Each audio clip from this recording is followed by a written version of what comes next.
सो हाय, आज मैं एक क्लॉथिंग फैक्ट्री विजिट करने वाला हूँ जिसका नाम है बेला कासा। तो आज हम लोग वहाँ जाकर देखेंगे कि एक फैक्ट्री में जो है क्लॉथ कैसे फिनिश होता है, उसमें रॉ मटेरियल कैसे आता है एंड फिर उसको फिनिश कितने स्टेप में किया जाता है। एंड उसके अलावा हम ये देखेंगे कि जब एक फैक्ट्री से क्लॉथ निकलता है तो उसको जो मॉल्स होते हैं वो किस रेट पर ख़रीदते हैं एंड फिर उन्हें कितने रेट्स पे बेचते हैं, क्या उसमें टैक्सेस इंक्लूडेड होते हैं। तो सारा कुछ इस वीडियो में हम देखेंगे और ये भी देखेंगे कि जो चीपेस्ट प्रोडक्ट होता है किसी कंपनी का उसको भी किस रेट में बेचते हैं। एंड बेला कासा की ये वाली फैक्ट्री जिसमें मैं विजिट कर रहा हूँ, इसमें जो टॉप एक्सपेंसिव क्लॉथ है, कितना एक्सपेंसिव क्लॉथ ये कंपनी बनाती है, तो ये सारा कुछ देखेंगे। एंड कितने लोअर क्लास में भी, मतलब lower class in the sense कि जो मिनिमम प्राइस है, मिनिमम प्राइस के कौन से क्लॉथ बनाती है, ये भी हम देखेंगे। So let's start the video.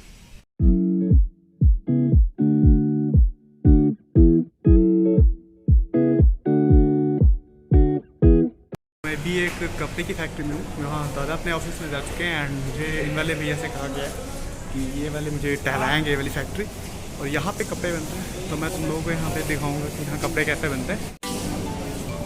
भैया यहाँ खाली लेडीज़ कपड़े बनते हैं या जेंट्स वाले भी बनते हैं? जेंट्स भी बनते हैं ना। ये यहाँ पे शेरवानी ये लोग बना रहे हैं एंड ये शायद कुर्ता बना रहे हैं ना, ये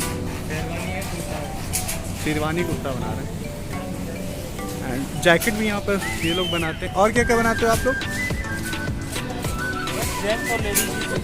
जेंट्स और लेडीज़ बनाते हो आप लोग? ये सारी सिलाई मशीन से ना काट, अच्छा हाँ हाँ, ये वाली मशीन बटन लगाती है खाली। अच्छा, ये वाली मशीन बटन लगाती है। इसकी इस वाली मशीन की प्राइस क्या होगी लगभग? एक लाख की एक मशीन है ये सारी बटन की मशीन है ना? ये काय की मशीन है? अच्छा, कांच की। हाँ, ये लोग क्या कर रहे हैं यहाँ पे? धागा साफ हो रहा है, पैकिंग होता है इधर आके। अच्छा, यहाँ पे लोग धागा साफ करते हैं एंड उसके अलावा यहाँ पे ये सारा माल पैक होता है एंड ये सारा बॉक्स पैक होता है यहाँ पे।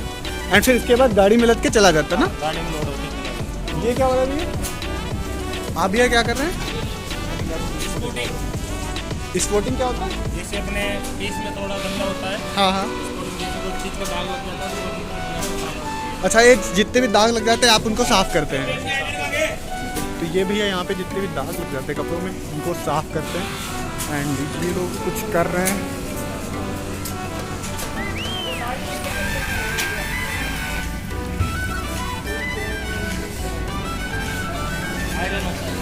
यहाँ पर ये सारे लोग आयरन करते हैं ना?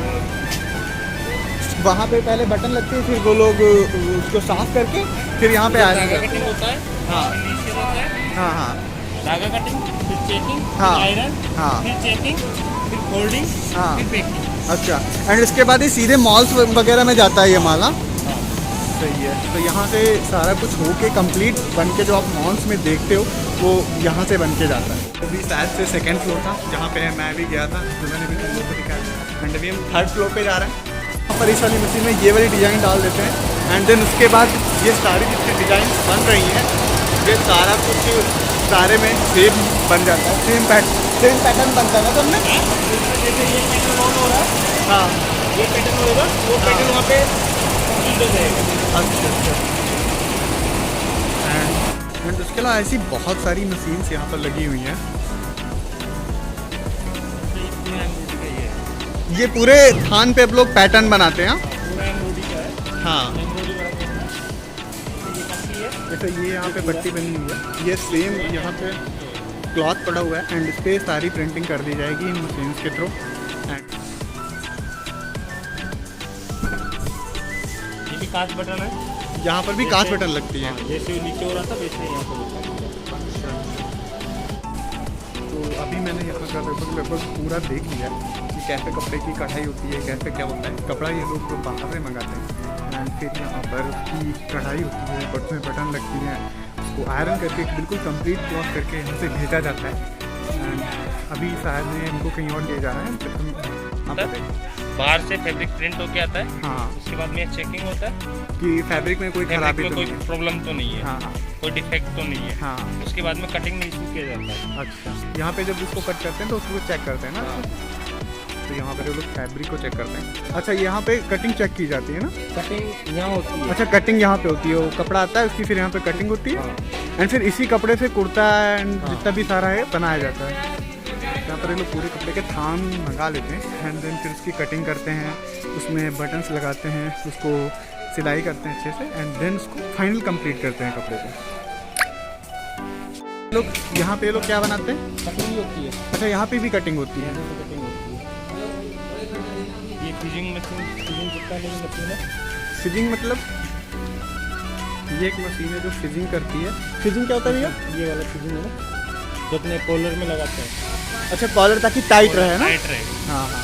तो यहाँ पर लोग ये काहे की नंबरिंग कर रहे हैं यहाँ पे? इसकी कपड़े की नंबरिंग कर रहे हैं ताकि कितने कपड़े हैं? हमने हाँ हाँ। और एक पल्ले के साथ जैसे बाजू हो गया, बैक फ्रंट हो गया, हाँ हाँ। वो सेम रहे। अच्छा अच्छा। एक पल्ले से जैसे काटा जाता है, जैसे ये पल्ला है, हाँ हाँ। इसके अंदर से बाजू, बैक फ्रंट, हाँ कॉलर, हाँ वो सब सेम हो, हाँ। उसके लिए नंबरिंग की जाती है। अच्छा, एक पल्ले में से सब चीज़ें कटेगी इसमें। एक पल्ले में से सारा कुछ कटेगा इसमें? बैक पल्ला में मतलब एक कपड़ा पूरा एक था ना? कपड़ा। हाँ।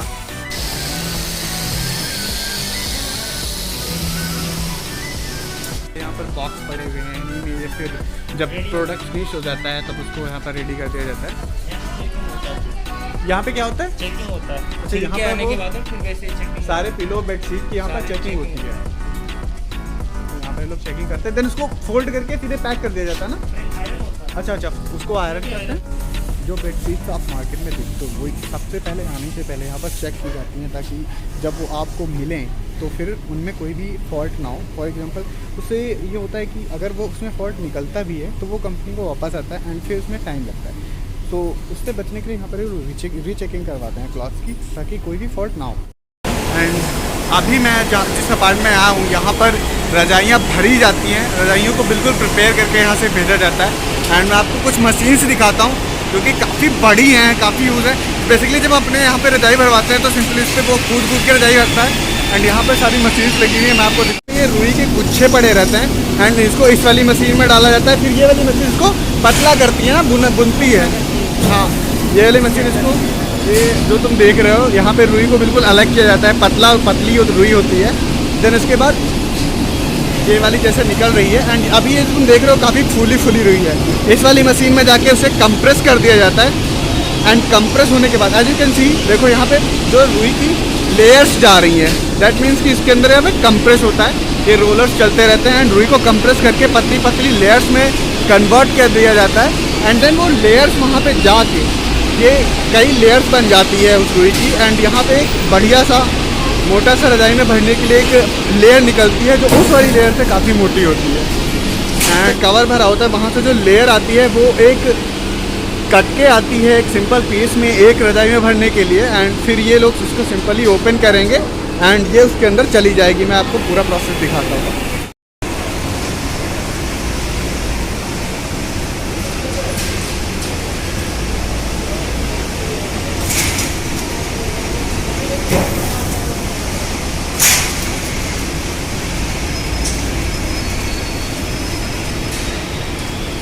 एंड ये रजाई अभी, हाँ, एंड वहाँ से रजाई आने के बाद जो उसका जो मुंह होता है जिधर से रजाई भरी जाती है वहाँ उसकी यहाँ पर सिलाई कर दी जाती है एंड रजाई इसके बाद कंप्लीट हो जाती है ना रजाई? नहीं, फिर चेकिंग होती है। ये रजाई की फिर यहाँ पर सिलाई होती है एंड ये सेम पैटर्न यहाँ पे दिया हुआ है। इस पैटर्न के हिसाब से यहाँ पर रजाई को सिल दिया जाता है ताकि इन फ्यूचर जब वो रुई इधर उधर जाए तो रजाई में कोई प्रॉब्लम ना आए।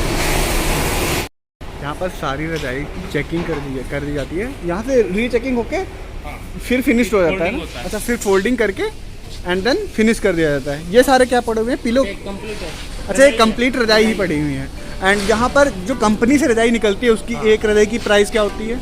अलग अलग। अच्छा, अलग अलग होती है। भारतीय लोग फैब्रिक मंगवाते हैं तो फिर इसको यहाँ पर रीचेक करते हैं कि कितना फैब्रिक इन लोगों ने मंगाया है एंड ये सारे मीटर का साइज़ लगा हुआ है ना, 1 मीटर का साइज़ लगा हुआ है ना ये? हाँ, 1 मीटर का साइज़ लगा हुआ है एंड ये लोग चेक करते हैं कि कितना मीटर फैब्रिक बाहर से आया। अगर कम ज़्यादा हुआ तो उसका अगर कम होता है तो उसका डेबिट लगाया जाता है। अच्छा अच्छा। अगर कम होता है तो फिर उसके लिए देख लेंगे। एंड ज़्यादा तो होता नहीं होगा कभी, ज़्यादा तो होता ही नहीं। ज़्यादा कभी नहीं होता। तो दादा जो आपकी फैक्ट्री है इसमें जो मैक्सिमम प्राइस का माल बनता है वो कितने रुपए का बनता है? लगभग 2.5 लाख रुपए। जब कोई भी होलसेल वाला आपकी कंपनी में आके माल परचेस करता है तो उसकी क्या रेट होती है? उसकी रेट लगभग देखिए 2.5 लाख वाले की 25,000। 2.5 लाख रुपए, 2.5 लाख रुपए का जो माल बिकता है, जो एक मॉल बेचता है, उसकी एक्चुअल प्राइस 25,000। 25,000 उसमें कंपनी का प्रॉफिट निकाल के, मतलब बिल्कुल। कंपनी का प्रॉफिट उसमें इंक्लूडेड होता है। इंक्लूडेड है। एंड अगर वैसे सिर्फ कंपनी का प्रॉफिट भी ना उसमें निकले तो कितनी प्राइस होगी? अप्रोक्स 10,000 मान लीजिए। अप्रॉक्स 10,000 का उसमें रॉ मटेरियल लग के, एंड फिर उसके बाद कंपनी थोड़ा सा प्रॉफिट निकालती है, लेबर चार्ज भी उसमें लगता है। 25,000 में कंपनी उसको बेच देती है एंड फिर उसके बाद 2.5 लाख रुपए का मॉल दे देता है। अब ऐसा ये नहीं कि सारा 2,25,000 रुपये ऐसा कुछ कोई मॉल प्रॉफिट कमा लेता है, ऐसा नहीं होता है। उसके ऊपर टैक्सेस लगते हैं। टैक्स हालांकि GST आप खुद ही पे करते हैं, लेकिन उसके अलावा एक मॉल की पेमेंट होती है, जहाँ पे मॉल बना होता है उसकी वो चार्जेस लगाते हैं, वहाँ पे वर्कर्स होते हैं। उसके अलावा उसको लाने ले जाने का भी चार्जेस होता है, तो वो निकाल के, हाँ, लेकिन तब भी मॉल वाले अच्छा प्रॉफिट कमाते हैं। एंड दादा यहाँ पे जो मिनिमम प्राइस का माल बनता है वो कितने रुपए का बनता है? लगभग 60 रुपीज़ का। वो क्या है? शॉर्ट्स बनते हैं लगभग 60 रुपये के। तो ये था बेला काफ़ा का थोड़ा सा एक इंट्रोडक्शन की एक कंपनी में कैसे क्लॉथ बनते हैं, उसकी क्या प्राइसिंग होती है, मॉल में जाके उसकी क्या रेटिंग होती है। तो ऐसा मैंने बताया था आपको स्टार्टिंग ब्लॉग में कि ये सारे क्वेश्चन का हम आंसर करेंगे। So hope you like this blog. ना है तो लाइक कर देना एंड चैनल को सब्सक्राइब कर लो for more. Thanks for watching.